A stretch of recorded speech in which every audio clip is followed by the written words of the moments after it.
আজকের গল্প পাঠের আসরে আপনাকে স্বাগতম। আপনারা শুনছেন আহমদ ছফার লেখা উপন্যাস অর্ধেক নারী অর্ধেক ঈশ্বরী। আজকে উপন্যাসটি তৃতীয় পর্ব। পাগলা জগলুল আমার ভেতরে একটা বিশ্রী জিনিস ঢুকিয়ে দিয়েছে। আগের মতো জামা কাপড় পরে আমি নিশ্চিন্ত হতে পারি না। আমার কাপড় চোপড় দুর্দানার একটা বিবেচনার বিষয় হতে পারে, আগে চিন্তাও করিনি। এখন পোশাক আশাকের ব্যাপারটা আমার প্রধান মনোযোগের কারণ হয়ে দাঁড়িয়েছে। কোন প্যান্টের সঙ্গে কোন শার্টটা পরলাম, ম্যাচিং ঠিকমতো হলো কিনা, এসব জিনিসে দৃষ্টি দিতে হচ্ছে।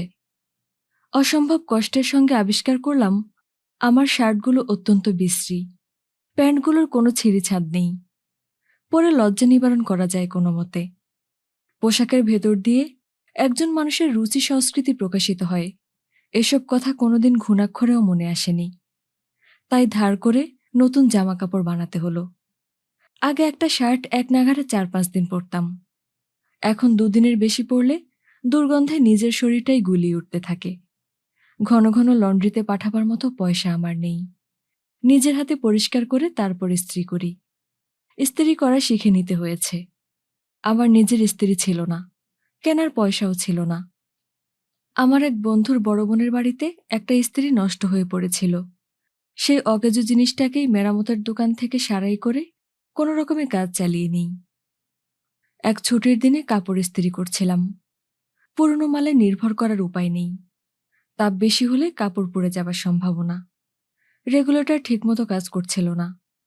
আবার যদি হাতে লেগে যায়, শক খেয়ে পটল তুলতে হবে। তাই সুইচ বন্ধ করে ভাবছিলাম, এখন কি উপায়। ঘেমে সারা শরীরে আমি নিয়ে উঠছিলাম। এইরকম একটা অবস্থার মধ্যে ঘরে ঢুকলো সেই বুড়ো দারোয়ান হাফিজ। সে আমার হাতের 2 আঙুলে লম্বা একটা স্লিপ ধরিয়ে দিয়ে বলল, স্যার, আরে কুয়া ম্যাম সাব। তারপর খুব ধারালো একটা হাসি ছুড়ে দিল। এটা এমন এক ধরনের হাসি, দেখলে সারা শরীরে জ্বালা ধরে যায়, অথচ কিছু বলার উপায় নেই। এই অস্বস্তিকর অবস্থা থেকে মুক্তি পাওয়ার জন্য বললাম, দুর্দানা এসেছে? হাফিজ একটা জবর জবাব দিল, না স্যার, এইটা ম্যাম সাব, দেখলে চিনন যায়, দুর্দানা তো ফুল সাব। অপমানটা আমি গায়ে মাখলাম না, বললাম, পাঠিয়ে দাও। অন্তত মিনিট 3 পর আমার ঘরে একটি মেয়ে ঢুকল। মেয়ে আমি ইচ্ছে করেই বলেছি, কারণ ভদ্রমহিলা হিসেবে তাকে মেনে নিতে আমার মন সায় দিচ্ছিল না। তার গায়ের রং অসম্ভব রকম ফর্সা। একখানা ফিনফিনে রেশমের শাড়ি তার শরীর ঢেকে রেখেছে। শরীরের প্রতিটি বাঁক স্পষ্টভাবে দেখা যাচ্ছে। পানের রসে তার ঠোঁট দুটো লাল। মুখের ভাবে একটা অকালপক্যতার ছাপ। মাথার চুলগুলো ছোট ছোট। এ ধরনের মেয়ে সচরাচর চোখে পড়ে না। মেয়েটির বয়স নেহায়েত কম হয়নি, কিন্তু বারটা ঠেকে আছে। অবশ্য এ কারণেই তাকে ভদ্রমহিলা বলা যাবে কিনা তাই নিয়ে আমি ইতস্তত করছিলাম। অবশ্য ভদ্রমহিলা দামি কাপড় চোপড় পরলেও তার পরার ধরন আপনা থেকেই একটা আনাড়িপনা জানান দিয়ে যাচ্ছে। তার পোশাক আশাক দেখলে মনে হবে ওগুলো পরা হয়নি, শরীরের সঙ্গে ঝুলিয়ে রাখা হয়েছে। আমি বললাম, বসুন। মেয়েটি চেয়ারের উপর থপ করে বসে কোনো রকম ভূমিকা না করেই জানিয়ে দিল, আমার নাম কল্পনা আক্তার লুলু। আমি এবার ইডেন থেকে বিএ ফাইনাল দেব এবং হোস্টেলেই থাকি। আমার আব্বা ছিলেন জগন্নাথ কলেজের ex vice principal Jalaluddin Haider Chowdhury. কল্পনার প্রতিটি শব্দ চিবিয়ে চিবিয়ে এমনভাবে উচ্চারণ করে যা মনের মধ্যে গেঁথে যায়, কিন্তু তার দাঁতগুলো খুবই সুন্দর। আমি বললাম, লুলু, আপনার আব্বা কি এখন বেঁচে নেই? মেয়েটি যেন তেড়ে এলো। আমার আব্বার সংবাদে আপনার কাজ কি?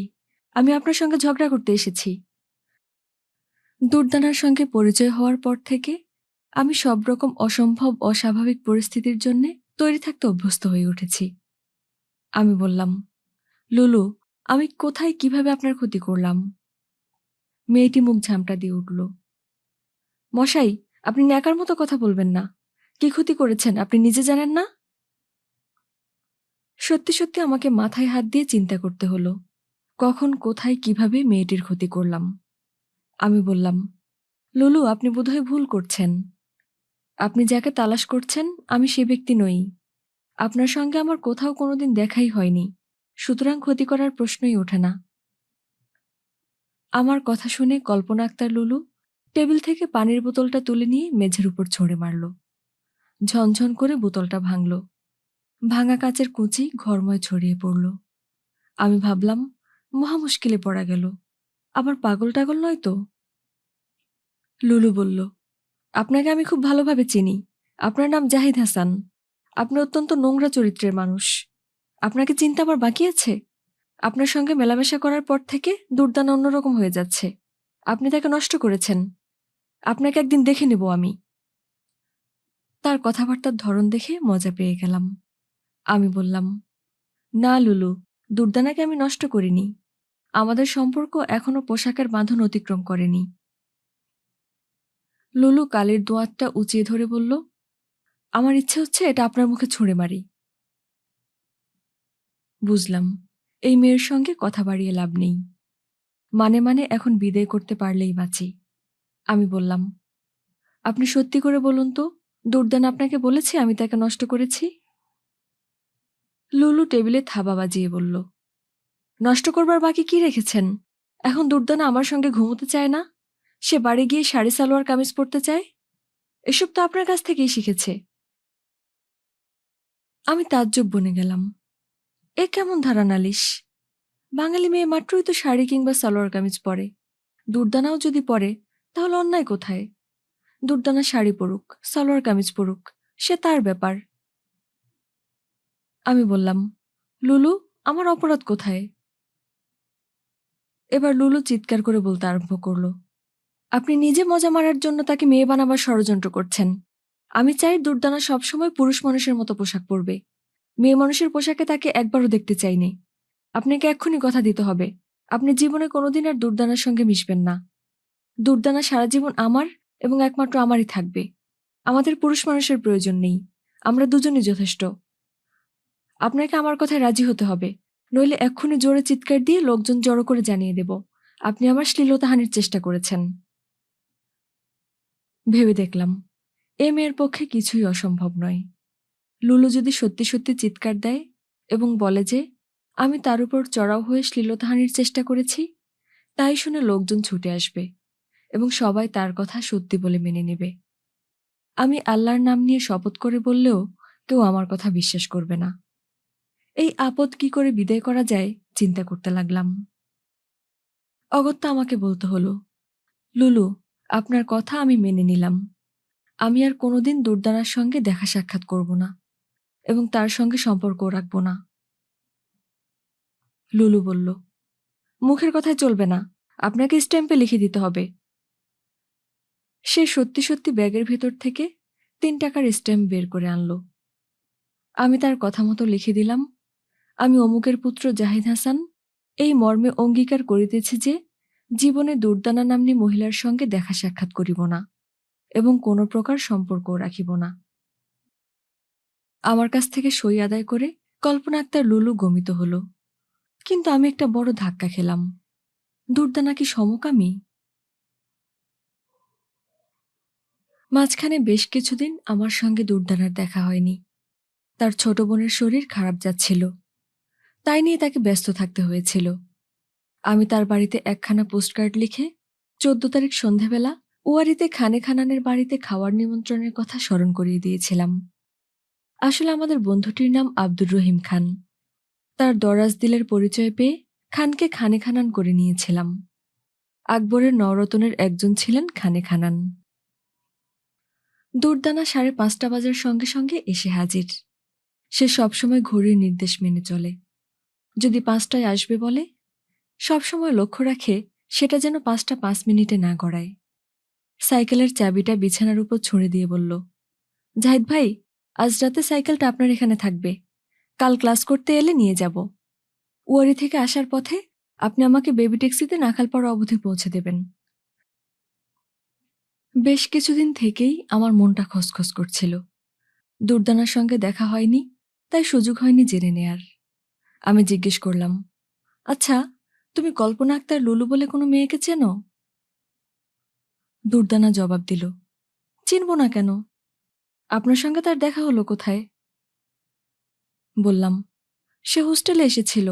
এবং অনেক আজে বাজে কথা বলে গিয়েছে। প্রথমে সে অবাক হওয়ার ভঙ্গি করল, তারপর রেগে গেল। পকেট থেকে প্যাকেট বের করে লাইটার জ্বালিয়ে একটা সিগারেট ধরালো। একটা লম্বা টান দিয়ে ধোঁয়া ছেড়ে বলল, শালীর সাহস তো কম নয়। সে আপনাকে পর্যন্ত বিব্রত করতে ছুটে এসেছে। জানেন জাহিদ ভাই, মেয়েটি আমাকে অস্থির করে তুলেছে। এ কথা বলতে গিয়ে দুর্দানা পিক করে হেসে ফেলল। আমার যত ছেলে বন্ধু আছে সবার বাড়ি বাড়ি গিয়ে বলে এসেছে, খবরদার, তোমরা দুর্দানার সঙ্গে মিশবে না। দুর্দানা আমার বর। দুর্দানার সঙ্গে কোনোদিন আমার এ ধরনের কথাবার্তা হয়নি। তার সম্পর্কে আমার মনে যে একটা ধারণা তৈরি হয়েছিল, তাতে হাতুড়ির আঘাত লাগছিল এবং একটু একটু করে বার্নিশ ঝরছিল। আমি জিজ্ঞেস করলাম, তুমি কি বলতে পারো লুলু যা বলেছে তাতে কোনো রকম সত্যের স্পর্শ নেই? আমার কথা শুনে দুর্দানা কাঁধ ঝাঁকালো। তারপর বলল, আমাকে শার্ট প্যান্ট পরা দেখে কোনো মেয়ে যদি মনে করে আমি তার শুনতে তো আমার বেশ লাগে। কথাগুলো হজম করতে আমার কষ্ট হচ্ছিল। সেটা দুর্দানার দৃষ্টি এড়ালো না। বলল, জাহিদ ভাই, আপনি আচাভুয়ো ধরনের মানুষ। সংসার অনেক জটিল। এখানে কত ধরনের মানুষ।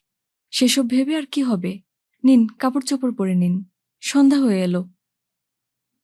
তার কথার কোনো জবাব না দিয়ে কাপড় চোপড় পরতে লেগে গেলাম। সারা পথে দুর্দানার সঙ্গে আমার একটিও কথা হয়নি। খানে খানানের বাড়ি এসে যখন পৌঁছালাম, আকাশে নিবিড় করে মেঘ জমেছে। ঘন ঘন বিজলি চমকাচ্ছে। খানে খানান দরজা খুলে দিয়ে খুশিতে একরকম নেচে উঠে বলল, দেখছো তো আসমানের অবস্থা, একটু পরেই বৃষ্টি নামবে। আমার কাছে বিসমিল্লা খানের মিয়াকি মোল্লার এবং মেঘ মোল্লার রাগের সানাইয়ের রেকর্ড দুটোই আছে। এখনই সানাই শোনার উপযুক্ত সময়। কাজের লোকটা চা দিয়ে গেল। সে রেকর্ড এবং প্লেয়ার আনতে ভেতরে গেল। আকাশ ভেঙে বর্ষা নেমে এলো। খানে খানান প্লেয়ারে রেকর্ড চাপিয়ে দিল। সে বলল, আমরা রেকর্ড শুনতে শুনতে অন্য সবাই এসে পড়বে। খানে খানান হলো সেই ধরনের মানুষ, নিজেকে অন্যদের কাছে জাহির করে যৌনপুলকের মতো এক ধরনের নিবিড় আনন্দ সুখ অনুভব করে। সে বিসমিল্লার রেকর্ড কিনেছে নিজের গভীর পিপাসা মেটাবার জন্যে নয়। অন্যেরা বলবে, খানে খানান ছেলেটা বেশ রুচিবান। বিসমিল্লার সানাই সে নিয়মিত শোনে, এই জন্যে। খানে খানানের সবকিছুই এ ধরনের। আজ সন্ধ্যায় দুর্দানাকে নিমন্ত্রণ করে আনার মধ্যেও যে এ ধরনের একটা জাগ দেখানোর ব্যাপার আছে, সেটা ক্রমাগত টের পেতে আরম্ভ করেছি। দুর্দানা বাংলাদেশে ভীষণ আলোচিত মহিলা। তাকে নিয়ে ফাজিল কলাম লেখকেরা রবিবাসরীয় সংখ্যায় আজেবাজে ফিচার লেখে। কেউ কেউ অবশ্য ভালো কথাও লিখে থাকে। সবকিছু মিলিয়ে দুর্দানের একটা ভাবমূর্তি দাঁড়িয়ে গেছে। সেই জিনিসটি খানে খানানের বন্ধু বান্ধবের কাছে জানান দেওয়ার জন্যই আজকের এই আয়োজন। দুর্দানাই আজকের নিমন্ত্রণের প্রধান উপলক্ষ। আমি ফাউ ছাড়া কিছু নই। যেহেতু একা নিমন্ত্রণ করলে দুর্দানা আসবে না, তাই আমাকেও ডাকা হয়েছে। আমার ভীষণ খারাপ লাগছিল। বাইরে বৃষ্টি হচ্ছে। ঘরের ভেতর বিসমিল্লার সানাইতে মেঘমল্লার বেজে চলেছে। নিসর্গের সঙ্গীত ধারার সঙ্গে বিসমিল্লার সানাইয়ের সুর মিলেমিশে কি অপূর্ব মায়ালোকের জাদু রচনা করে যাচ্ছে। আমি দু চোখ বন্ধ করে আছি। সুরের সূক্ষ্ম কারুকাজের প্রতিটি মোচড় আমার ভেতরের গোপন দরজা একটা একটা করে খুলে দিচ্ছে। মুহূর্তেই আমি অপার্থিব জগতের বাসিন্দা হয়ে গেলাম। জগতে এত সুন্দর জিনিস আছে। অকারণে আমার দু চোখ ঠেলে পানি বেরিয়ে আসতে চাইছে। আহা, কতদিন এমন হৃদয়দ্রাবক বাজনা শুনিনি। খানে খানান দুর্দানার সঙ্গে বকর বকর করছে। বিসমিল্লা খানের সানাই, আকাশে তুমুল বৃষ্টি, আর এদিকে বাড়িতে রান্না হচ্ছে খিচুড়ির সঙ্গে হাঁসের ভুনা মাংস। সবকিছুর এক আশ্চর্য মণিকাঞ্চন সংযোগ। তার বন্ধুবান্ধব যারা আসবে, তাদেরও কেউ ফেলনা মানুষ নয়। ধানমন্ডি থেকে আসবে মনসুর, তার বাবা লয়েড ব্যাংকের জিএম। আর আসছে বনানী থেকে মেহবুব। সে আগামী সপ্তাহে হার্ভার্ড বিশ্ববিদ্যালয়ে পড়াশোনার জন্য আচমকা চলে যাচ্ছে। আসবে জুম্মুন খাঁ, বাংলাদেশি পপ গানের রাজা। গান গেয়ে জুম্মুন শহর বন্দর মাত করে ফেলেছে। এমনি করে খানে খানান সম্ভাব্য অতিথিদের নাম বলে নিজে উদ্দীপিত হয়ে উঠছিল এবং আমাদেরও তাক লাগিয়ে দিচ্ছিল। তার বাড়িতে এসেছি, বাজনা শুনছি এবং একবেলা ভালো খাবার খাবো। তার কথা না শুনে উপায় কি? কিন্তু বিসমিল্লাহ খানের রেকর্ডটাই যত সব গোলমাল বাঁধিয়ে দিচ্ছিল। এক জায়গায় আটকে গিয়ে ঘের ঘের আওয়াজ করতে লাগলো। পিনটা সঞ্চালিত হচ্ছিল না। আমি খানে খানানকে ডেকে বললাম, দোস্ত, এরকম ঘের ঘের আওয়াজ আসছে কেন? সে বলল, রেকর্ডটার এক জায়গায় ফাটা আছে, সেখানটায় আটকে গিয়েছে, দাঁড়াও বদলে দেই। ঠিক এই সময় আমরা বাইরে থেকে দরজা জানালার প্রচণ্ড ধাক্কানোর আওয়াজ শুনতে পেলাম। ভেতরের ঘরে বসে আছি, তবু একসঙ্গে অনেক মানুষের গলার আওয়াজ এবং চিৎকার শুনতে পাচ্ছি। এমন বৃষ্টি সব গালাগাল করছে, শুনলে কানে আঙুল দিতে হয়। খানে খানান দ্রুত দরজার দিকে উঠে গেল এবং ফাটা রেকর্ডটা সেই একই জায়গায় ক্যারকের শব্দ তুলে ঘুরতে লাগলো। না আমি, না দুর্দানা কেউই প্লেয়ারটা বন্ধ করে দেওয়ার প্রয়োজন বোধ করলাম না। খানে খানানের সঙ্গে বাইরের লোকজনের তখন উত্তপ্ত বাদানুবাদ চলছে। সব কথা আমাদের কানে আসছে। কিছুক্ষণ পর খানে খানান ঘরে ঢুকে ফিসফিস করে বলল, দোস্ত, মস্ত বড় মুসিবত। ভয়ে তার মুখমণ্ডল ফ্যাকাশে, ঠিকমতো আওয়াজ বের হচ্ছিল না। সে ফিসফিস করে কখনো থেমে, কখনো তুতলিয়ে যা বলল, তার অর্থ দাঁড়ায় এরকম: গত বছর দুর্দানা এই পাড়ার টিঙ্কু নামের একটা ছেলেকে বিশ্ববিদ্যালয় এলাকায় পিটিয়েছিল। সেই ছেলেটাই আমার সঙ্গে দুর্দানাকে এই বাড়িতে ঢুকতে দেখেছে। টিঙ্কু অনেক লোকজন নিয়ে এসে বাড়ি ঘেরাও করেছে। তারা বলছে তাদের হাতে দুর্দানাকে তুলে দিতে হবে, নইলে দরজা ভেঙে তারা ঘরে ঢুকবে এবং দুর্দানাকে উঠিয়ে নিয়ে যাবে। সে কাঁপতে কাঁপতে বলল, আমি বলেছি তোমরা এসেছিলে কিন্তু চলে গিয়েছ। যদি ঘরে ঢুকে তোমাদের পায়, দুর্দানাকে তো নিয়ে যাবেই, আমার ঘরবাড়ি ভেঙেচুরে আস্ত রাখবে না। এখন উপায়? এটা নতুন নয়, এরকম বহু অভিজ্ঞতা আমাদের হয়েছে। আমরা দুজন চুপচাপ কাউকে কিছু না বলে পেছন দিককার কিচেনের পাশের দরজাটা খুলে দুবারের সীমানা দেয়ালের মধ্যবর্তী আধাত প্রস্থ সরু পথ ধরে যতটা সম্ভব দ্রুত অগ্রসর হতে থাকলাম। পথটা পার হয়ে বড় রাস্তায় এসে পড়লাম। তুমুল বর্ষার কারণে রাস্তায় মানুষজন ছিল না, সেটা আমাদের পালিয়ে যেতে সাহায্য করেছে। অনেকটা পথ পার হয়ে বলদা গার্ডেনের সামনে এসে যখন একটা খালি রিকশায় উঠে বসলাম, তখনই ধারণা জন্মালো আমরা এবারের মতো বেঁচে যেতে পেরেছি। রিকশায় উঠে প্রথমেই টের পেলাম আমাদের পরনের কাপড় চোপড়ের সব ভিজে চুপসে গেছে। দুর্দানার দিকে তাকানোর উপায় ছিল না। তার জামা দ্বিতীয় চামড়ার মতো বুকের সঙ্গে একসা হয়ে লেগে রয়েছে। স্তন দুটো ফুটে বেরিয়ে আসতে চাইছে। আমার কেমন লজ্জা লাগছিল। বৃষ্টি হচ্ছিল আর সঙ্গে সঙ্গে হাওয়া দিচ্ছিল। অকাল বৃষ্টি, ভীষণ শীত লাগছিল। হঠাৎ করে আমি একটা কাজ করে বসলাম। দুর্দানার মুখটা নিজের কাছে টেনে এনে চুমু দিতে লাগলাম। আকাশ ভেঙে বৃষ্টি নামছে, শোঁ শোঁ হাওয়া বইছে, এমন জোরে বইছে যে মাঝে মাঝে রিকশা শুদ্ধ আমাদের উড়িয়ে নিতে চাইছে। আমার মনে হলো সব মিথ্যে, বৃষ্টি মিথ্যে, হাওয়ার বেগ মিথ্যে, কেবল এই চুমুটাই সত্যি। আমি জানতাম না দুর্দানাকে চুমু দেওয়ার আকাঙ্ক্ষা আমি কতদিন থেকে রক্তের ভিতরে লালন করে আসছিলাম। যেহেতু আমার দুর্দানার মুখ চুম্বন করতে হবে, সেজন্যই খানে খানানের বাড়িতে টিঙ্কু দলবলে হামলা করেছিল। আমাদের জন্যই এমন প্রবল বেগে হাওয়া বইছে, এমন মুষলধারে বৃষ্টি পড়ছে। এই বজ্রবিদ্যুতে আঁকা বর্ষণমুখর রাতটা আমাদের। রিকশাওয়ালাকে বাতাসের প্রতিকূলে যেতে হচ্ছিল, সেজন্য অত্যন্ত ধীর গতিতে সে এগুচ্ছিল। যত ইচ্ছে আসতে যাক, দুর্দানার নাখালপাড়ার বাড়িতে পৌঁছতে বাকি রাত কাবার হয়ে যাক, কিছু যায় আসে না। দুর্দানা সরে এসে আমার আরও কাছে ঘেঁষে বসল। আমি তার কাঁধে হাত রাখলাম, মাথার ভিজে চুলের গন্ধ নিলাম। এক সময় তার বুকে হাত রাখলাম। ভীত সংকুচিত পায়রার ছানার মতো দুটো স্তন স্পর্শে কেঁপে কেঁপে উঠছে। আমি স্তন দুটো নিয়ে খেলা করতে আরম্ভ করলাম। আমার সমস্ত চেতনা তার স্তন যুগলের ওঠানামাকে ঘিরে আবর্তিত হচ্ছিল। এই তুরীয় অবস্থার মধ্যেও একটা জিনিস আমার কাছে ধরা পড়ল।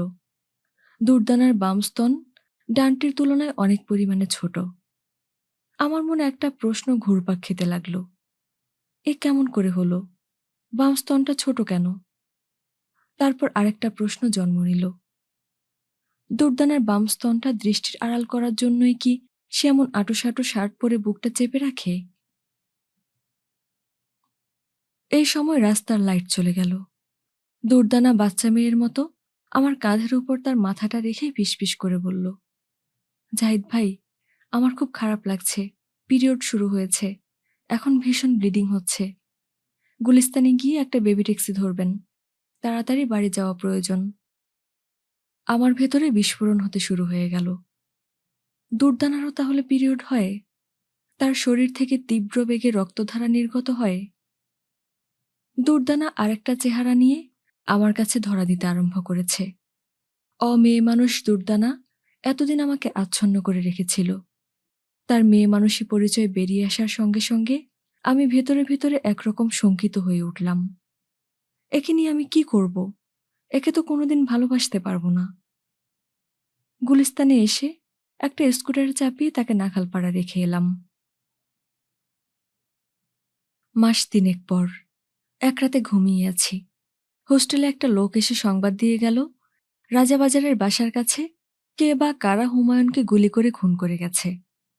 তাকে দেখার জন্যে তাড়াতাড়ি হাসপাতালে ছুটলাম। আমি যখন গিয়েছি তখন সব শেষ।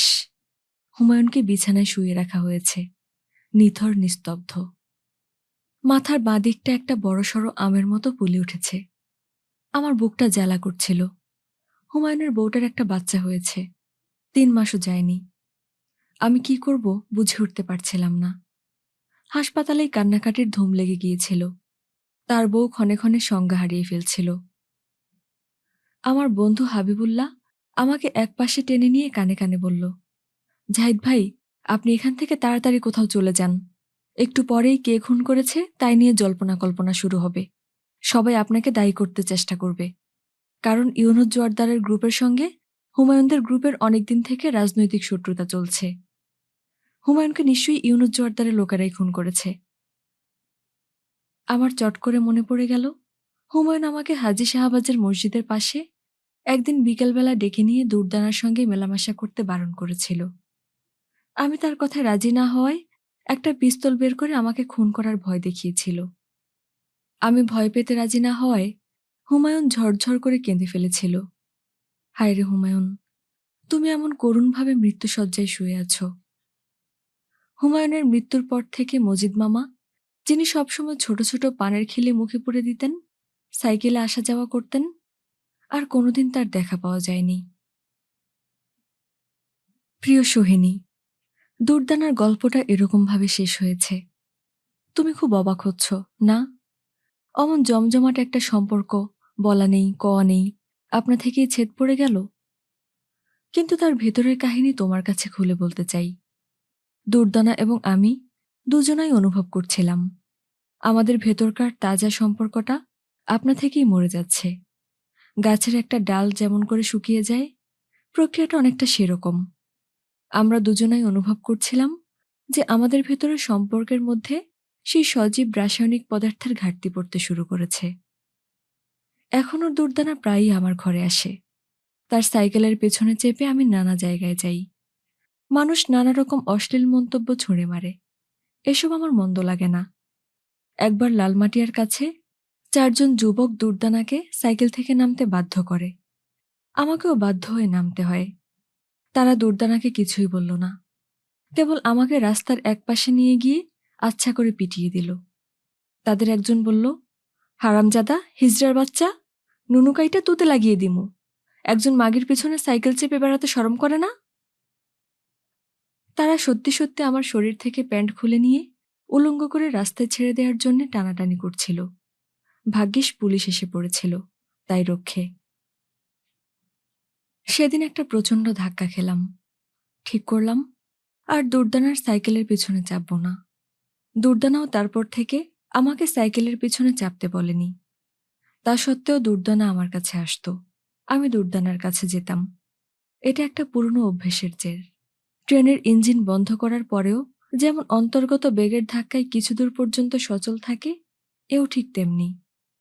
আমাকে দেখে দুর্দানার চোখের তারা নিচে উঠত না। আমিও দুর্দানাকে দেখে অস্তিত্বের গহনে সেই সজীব রাসায়নিক শক্তির প্রতীকটি অনুভব করতাম না। কি একটা শক্তি আমাদের দুজনের হাত ধরে দৃঢ় বেগে পরস্পরের বিপরীত দিকে ঠেলে নিয়ে যাচ্ছিল। এই শক্তিটাকে ইতিহাস বলবো না মহাকাল বলবো, এখনো স্থির করতে পারিনি। আমাদের জীবনের ভেতর দিয়ে মহাকাল কিভাবে কাজ করে তার বিবরণ হাজির করতে চেষ্টা করব এখানে। হুমায়ুন খুন হওয়ার পর চারিদিকে একটা জনরব উঠল যে ইউনুস জোয়ারদারের লোকেরাই তাকে খুন করেছে।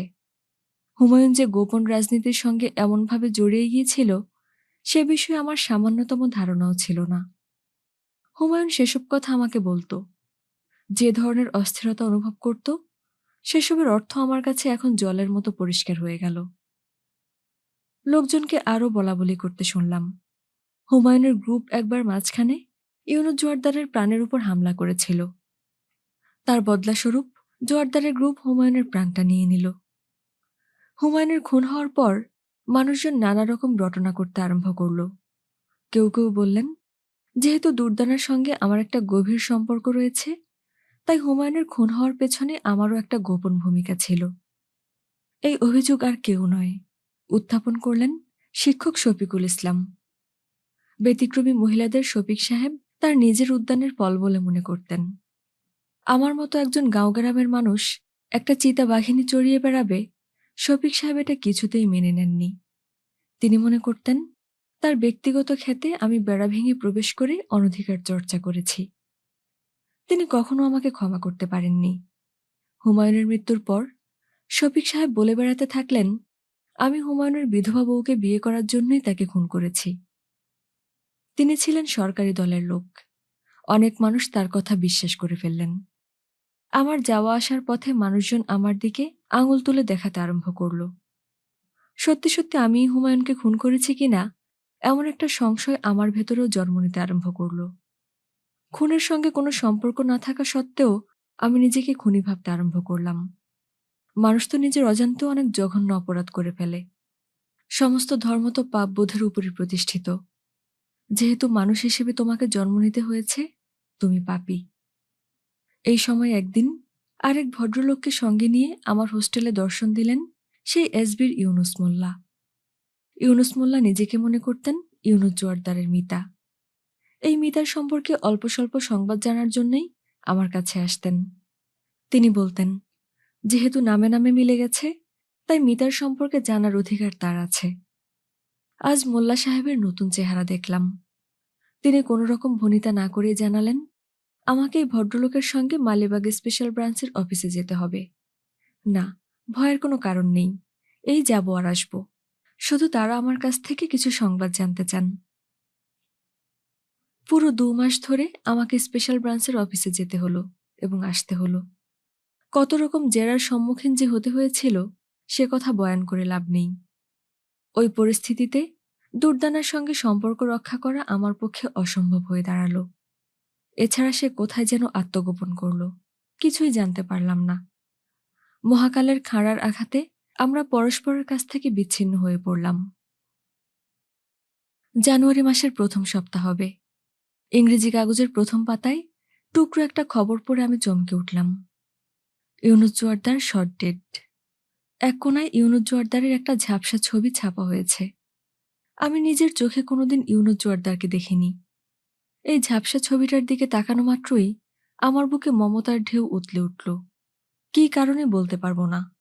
আমি মনে করতে আরম্ভ করলাম, ইউনুস জোয়ারদার আমার ভাই, আমার বন্ধু, আমার সন্তান।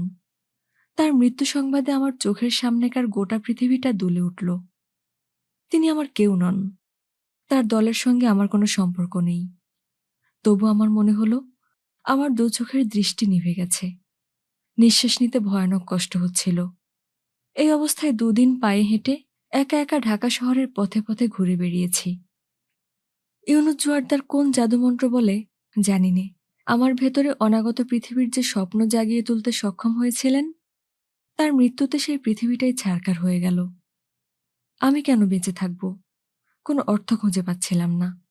কারো কাছে প্রকাশ করে মনোবেদনা হালকা করব, সে উপায়ও নেই। কে শুনবে? আমি শোক ভর্তি একটা জাহাজের মতো ঢাকা শহরে অনবরত পথ হাঁটছিলাম। 3 দিন পর গলগল করে রক্তবমি করলাম এবং 3 মাসের জন্যে আমাকে হাসপাতালে স্থায়ী ডেরা পাততে হলো।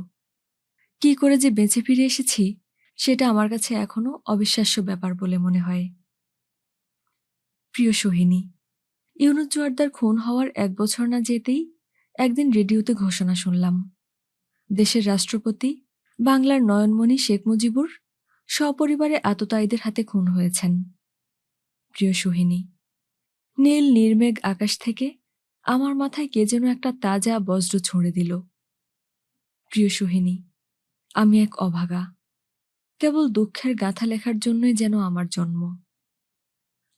মহাকাশের খাঁড়া আমার আর দুর্দনার সম্পর্কই শুধু নষ্ট করেনি, এই খাঁড়া ঝলসে উঠে হুমায়ুনকে নিরস্তিত্ব করেছে, ইউনুস জোয়ার্দারের গর্দান নিয়েছে, সপরিবারে শেখ মুজিবকে পরপারে পাঠিয়ে দিয়েছে। হুমায়ুন জোয়ার্দারকে খুন করতে চাইলে জোয়ার্দার হুমায়ুনকে খুন করে বদলা নিলেন। শেখ মুজিব জোয়ার্দারকে হত্যা করলেন, সেনাবাহিনীর জওয়ানরা শেখকে খুন করল। জিয়া, তাহের, খালেদ, মোশাররফ, মঞ্জুর, কাকে কার হত্যাকারী বলবো? আমি দিব্যদৃষ্টিতে দেখতে পাচ্ছি মহাকালের খাঁড়ার আঘাতে তাদের এক একজনের মুন্ডু ভাদুরে তালের মতো গড়িয়ে পড়ল। আমি কাকে কার বিরুদ্ধে অপরাধী বলে শনাক্ত করব? এরা সবাই দেশপ্রেমিক, সবাই স্বাধীনতা সংগ্রামী। জননী স্বাধীনতা মহাকালের রূপ ধরে আপন সন্তানের মুন্ডু নিয়ে গেন্ডুয়া খেলতে আরম্ভ করেছে। প্রিয় সোহিনী, কার অপরাধ একথা জিজ্ঞেস করবে না। আমরা সবাই শরীরের রক্তপ্রবাহের মধ্যে ঐতিহাসিক পাপের জীবাণু বয়ে বেড়াচ্ছি। সেই ইতিহাস প্রতিশোধ গ্রহণ করার জন্য উন্মত্ত হয়ে উঠেছে। আমরা কেমন যুগে, কেমন দেশে জন্মগ্রহণ করেছি ভাবো একবার। প্রিয় সোহিনী, এরপর তুমি দুর্দানা সম্পর্কে প্রশ্ন করে আমাকে বিব্রত করবে না আশা করি। তবু তোমার কৌতূহল দূর করার জন্য বলবো, সে এই ঢাকা শহরেই আছে। তার স্বামী সংসার আছে, ছেলে মেয়ে আছে, চাকরি বাকরি করে। অবশ্য অনেক আগে সাইকেল চালানো ছেড়ে দিয়েছে, এখন নিজের হাতে গাড়ি চালায়। এসব মামুলি সংবাদে আর কাজ কি? তবু আমি অকপটে বলবো, দুর্দানার কাছে আমার ঋণের পরিমাণ সামান্য নয়। তার স্পর্শেই আমি ইতিহাসের মধ্যে জেগে উঠতে পেরেছি। এ তো সামান্য ব্যাপার নয়। সব মানুষ জীবন ধারণ করে, কিন্তু ইতিহাসের স্পর্শ অনুভব করে না। আশা করি এই ব্যাপারটাকে তুমি প্রকৃত গুরুত্ব দিয়ে অনুধাবন করতে চেষ্টা করবে। দুর্দানার প্রতি কোনো রকম সন্দেহ সংশয় মনের কোঠায় এক পলকের জন্যও ঠাঁই দেবে না। এই যে আমি তোমার অভিমুখে যাচ্ছি, দুর্দানা হচ্ছে তার প্রথম মাইল ফলক। দুর্দানা একা নয়, আরও অনেক নারীর জীবন আমার জীবনের সঙ্গে জড়িয়ে আছে। তাদের সবার কথা আমাকে তোমার কাছে বলতে হবে, নইলে আমি তোমার দিকে যাওয়ার শক্তি এবং নির্ভরতা অর্জন করতে পারবো না। আগেই বলেছি, কাজটা কঠিন, খুবই কঠিন। পাঁজরে পাঁজরে আঘাত করে অস্তিত্বের ভেতর থেকে নিমজ্জিত নারীদের তুলে আনতে হচ্ছে। প্রিয়তমা আমার, সুন্দরী আমার, তুমি আমাকে এই দুঃসাধ্য দায়িত্ব সম্পাদনের সাহস দিয়েছ, প্রেরণা দিয়েছ। তুমি আমার ভবিষ্যৎ। আমার ভবিষ্যৎ আছে বলেই আমি অতীতকে আবিষ্কার করতে পারছি। যদি তোমাকে ভালো না বাসতাম, এই কাহিনী কোনোদিন লিখতে পারতাম না। আমি নিজের কাছে নিজে শুদ্ধ হয়ে ওঠার তাগিদেই আমার জীবনের নারীদের কথা বয়ান করে যাচ্ছি। লক্ষ্মী আমার, প্রিয়তমা আমার, আমার জীবনে এত বিচিত্র ধরনের নারীর আনাগোনা দেখে আমাকে ঘৃণা করো না। মানুষ একজন মাত্র নারীকেই মনে প্রাণে কামনা করে, আর সেই সম্পূর্ণ নারী জগতে মহামূল্যবান হীরকখণ্ডটির চাইতেও দুর্লভ। তাই খণ্ড খণ্ড নারীকে নিয়েই মানুষকে সন্তুষ্ট থাকার ভান করতে হয়। তোমার মধ্যে একটা অখণ্ড নারীসত্তার সন্ধান আমি পেয়েছি।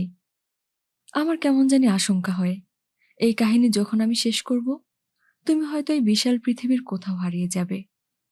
তবু আমার সুখ, আমার আনন্দ, আমার প্রাণের সমস্ত উত্তাপ কেন্দ্রীভূত করে একটি সম্পূর্ণ নারীকে আমি ভালোবাসতে পেরেছি। জীবনে ভালোবাসার চাইতে সুখ কিসে আছে? গল্প পাঠের সাথে থাকার জন্য ধন্যবাদ। আজকে ছিল আহমদ ছফার লেখা উপন্যাস অর্ধেক নারী অর্ধেক ঈশ্বরের ৩য় পর্ব। আর পরবর্তী পর্বগুলো শোনার জন্য সাবস্ক্রাইব করে আমাদের পাশে থাকুন। ধন্যবাদ।